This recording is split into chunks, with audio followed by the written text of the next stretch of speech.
পার্বত্য চট্টগ্রামের মতো গুরুত্বপূর্ণ জায়গায় এই যে করিডোর দেয়া, তার পূর্বে বাংলাদেশের জনগণের রায় লাগবে। বিভিন্ন ধরনের সাম্রাজ্যবাদী চিন্তা ভাবনার বিভিন্ন মানুষ ঢুকেছে, রাষ্ট্র ঢুকেছে।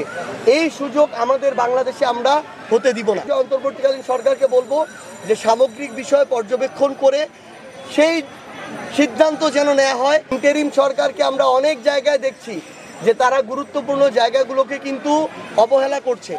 এই জায়গা অবহেলা করার সুযোগ নেই।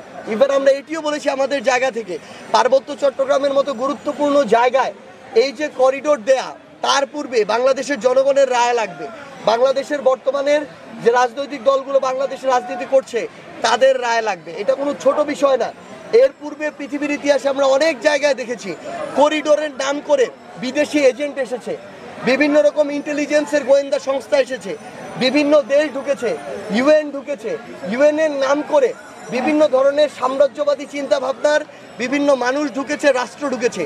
এই সুযোগ আমাদের বাংলাদেশে আমরা হতে দিব না। সো এটা একটা জাতীয় সবচেয়ে গুরুত্বপূর্ণ ডিসিশন। এই ডিসিশন অন্তর্বর্তীকালীন সরকার একাও নিতে পারে না।